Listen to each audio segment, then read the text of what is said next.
Séance numéro 1, mardi 12 mai. Dans cette séance, nous allons faire 3 exercices concernant les volumes. Premier exercice, c'est un restaurateur qui propose des coupes de glace composées de 3 boules, supposées parfaitement sphériques de diamètre 4,2 cm. Chaque pot de glace a une forme différente. Le chocolat a une forme parallélépipède rectangle. Le pot de glace à la vanille est cylindrique. On voudrait, première chose, démontrer que le volume d'un pot de glace au chocolat est de 3600 cm3. Puis de calculer la valeur arrondie du volume de pot de glace à la vanille. Puis calculer la valeur arrondie, là aussi, d'une boule de glace contenue dans la coupe. Et en troisième question, sachant que le restaurateur doit faire 100 coupes de glace, combien doit-il acheter de pots au chocolat et de pots à la vanille? Donc là, vous mettez sur pause, vous faites l'ensemble de l'exercice et puis on fait la correction ensuite. Donc, première question, c'était calculer le volume d'un pot de glace au chocolat. Ce pot de glace, comme nous l'avons vu ici au-dessus, a une forme d'un parallélépipède rectangle. Pour calculer le volume d'un pavé d'un parallélépipède rectangle, on applique toujours la formule longueur multipliée par largeur multipliée par hauteur. Donc ici, nous avons une hauteur de 12, une largeur de 15 et une longueur de 20. On va multiplier ces trois valeurs, ce qui va nous donner un total de 3600 cm3. Donc nous trouvons bien la bonne valeur puisque c'était montré que cela faisait 3600 cm3. Deuxième question, on vous demande de calculer la valeur arrondie au centimètre cube du volume d'un pot de glace à la vanille. Le pot de glace à la vanille a cette forme cylindrique. Vous connaissez la formule du volume d'un cylindre, c'est pi multiplié par le rayon au carré multiplié par la hauteur. Pi multiplié par le rayon au carré. Là, vous avez ici on vous donne le diamètre. Le rayon, ce sera la moitié de 14 qui fera 7. Vous mettrez 7 au carré et vous multiplierez par 15 cm. On a bien fait attention aux unités. Ce sont des mêmes unités pour toutes les dimensions qui sont données. Ce qui va nous faire ici pi multiplié par 7 au carré, c'est-à-dire le rayon au carré multiplié par 15. En valeur exacte, comme l'indique notre calculatrice, ce sera 735 pi, c'est-à-dire 735 multiplié par pi. Puis lorsque l'on appuie sur la touche SD de votre calculatrice, cela nous donne une valeur qui va être arrondie. On veut arrondir au centimètre cube près, c'est-à-dire qu'on mettra 2309 cm3. Le centimètre cube, c'est la dernière valeur ici, valeur de l'unité. Donc voilà pour cette deuxième question. Troisième question, on vous demande quel va être le volume d'une boule de glace contenu dans cette coupe. Donc on va calculer le volume d'une boule de glace. Alors, pour calculer la valeur d'une boule de glace contenue dans la coupe, on va prendre la formule que nous avons apprise durant cette leçon, à savoir que le volume d'une boule, c'est 4 tiers multiplié par pi multiplié par le rayon au cube. Nous avons vu que la boule de glace a un diamètre de 4,2 cm, ce qui nous fait un rayon de 2,1 cm. Ce qui va nous faire 4 tiers multiplié par pi multiplié par 2,1 au cube. Quand on tape tout ça sur la calculatrice, ça nous fait ce résultat 38,792 et d'autres chiffres ensuite, en arrondissant au centimètre cube près, puisque après la virgule c'est un 7, on arrivera à 39 cm3. Ça veut dire qu'en fait chaque boule de glace aura un volume de 39 cm3. Voilà pour la question numéro 2. Troisième question, on vous dit le restaurateur voudrait faire 100 coupes eh bien, combien de glace, combien de pots au chocolat et combien de pots à la vanille doit-il acheter? Donc, on va essayer de regarder le volume de glace au chocolat qui sera nécessaire pour faire ces 100 coupes, sachant qu'il va y avoir 2 boules de chocolat à chaque fois.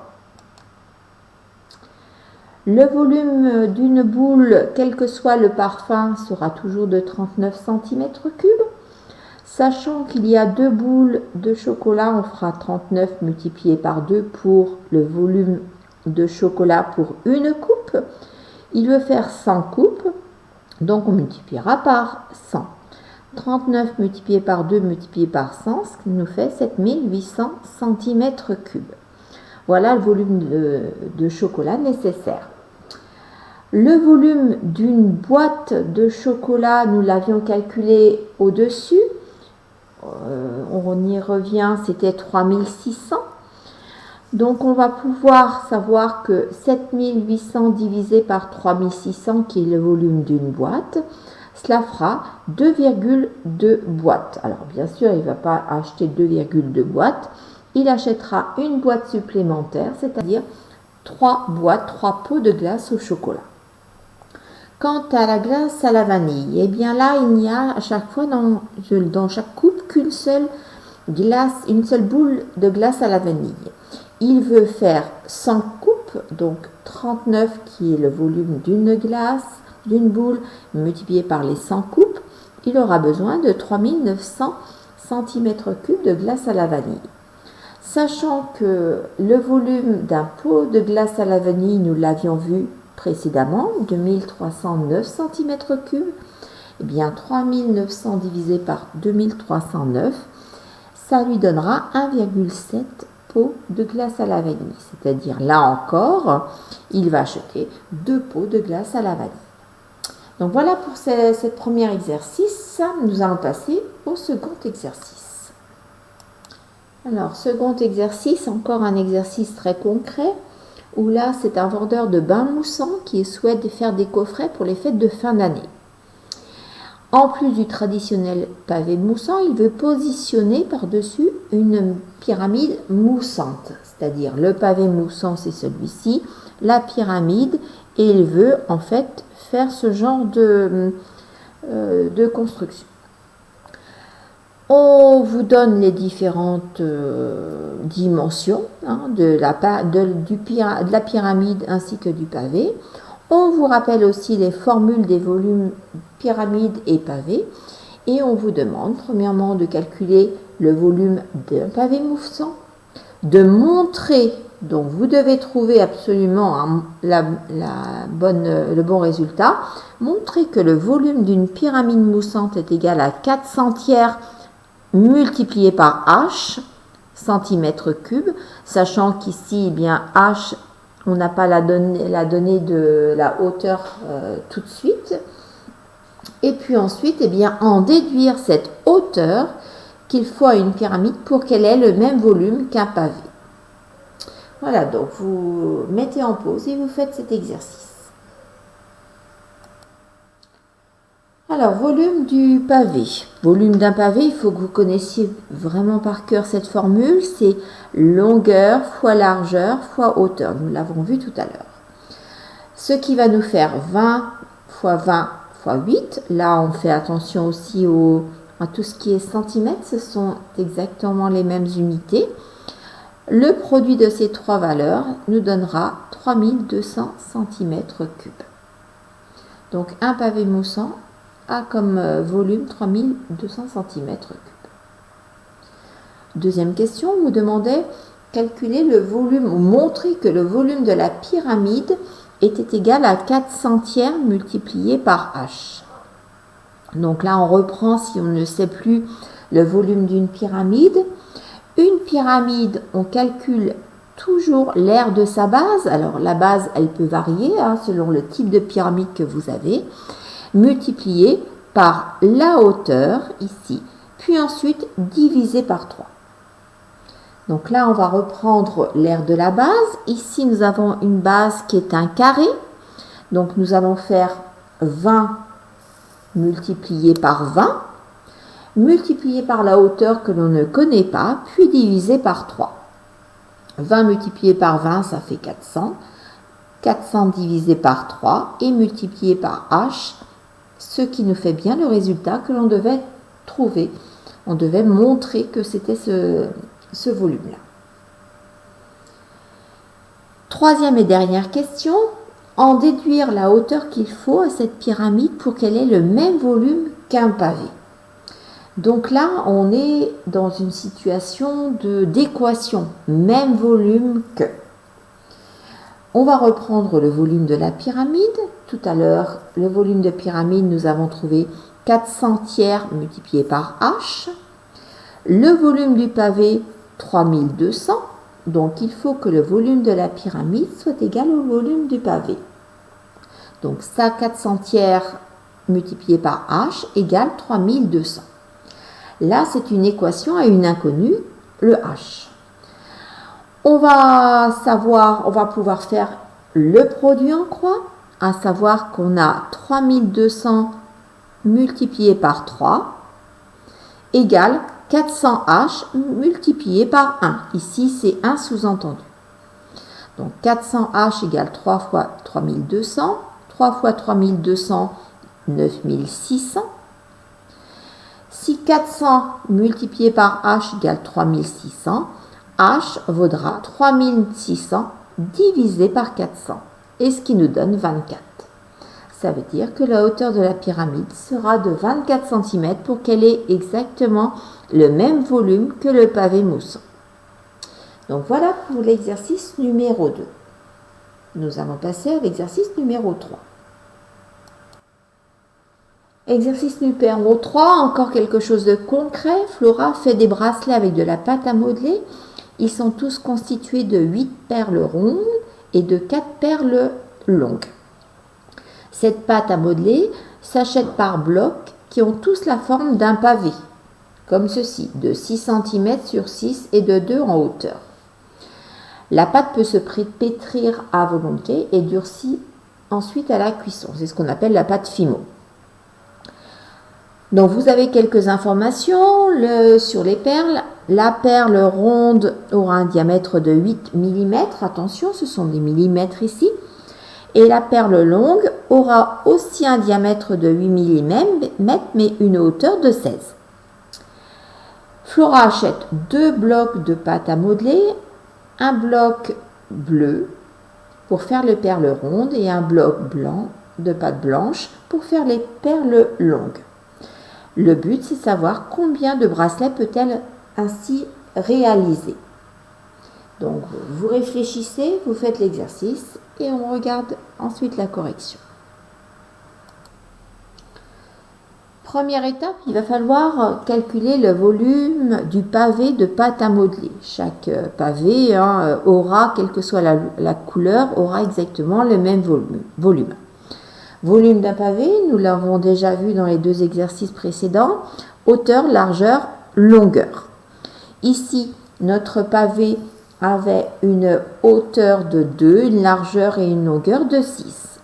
Ce qui va nous faire 2 multiplié par 6, 72 cm3, puisque là le pavé était donné en centimètres cubes. On travaille avec des perles qui seront en millimètres au niveau des dimensions. Donc on peut convertir tout de suite en millimètres cubes, sachant que dans 1 cm3, il y a 1000 millimètres cubes. Dans chacune des colonnes, je vous rappelle qu'il y a 3 nombres à chaque fois. Ce qui fait 72 000 millimètres cubes. On va chercher le volume de chaque type de perle. Une perle ronde, eh bien, on sait que le volume d'une perle ronde sera, il y a encore une petite erreur ici, c'est pas 4,43, c'est 4 tiers multiplié par pi, multiplié par le rayon au cube. Le rayon au cube, puisqu'on avait un diamètre de 8, le rayon sera de 4. Donc, lorsque l'on va taper tout ça sur la calculatrice, et bien sûr multiplier par 8 parce que l'on veut 8 perles rondes pour chaque collier, eh bien, on obtiendra un résultat de 2144 mm3.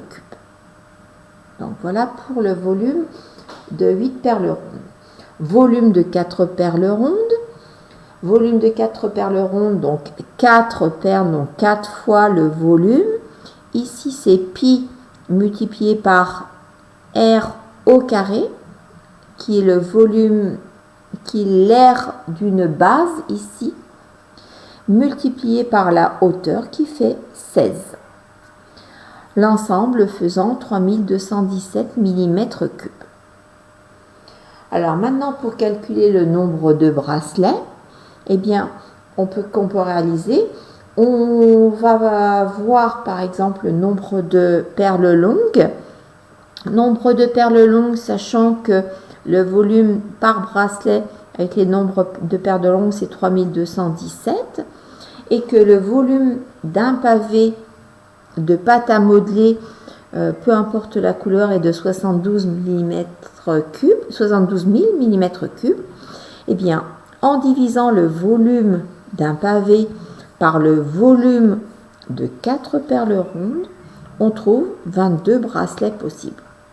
Donc, on sait qu'on va utiliser plus, enfin, on va calculer avec les perles rondes tout d'abord, puisqu'elles sont plus volumineuses que les perles rondes. Donc, on va obtenir 22 bracelets possibles. Il nous restera bien sûr des perles non utilisées, mais pas suffisamment pour faire des bracelets de 8 perles rondes et de 4 longues. Voilà pour cet exercice. Ça termine notre séance du mardi.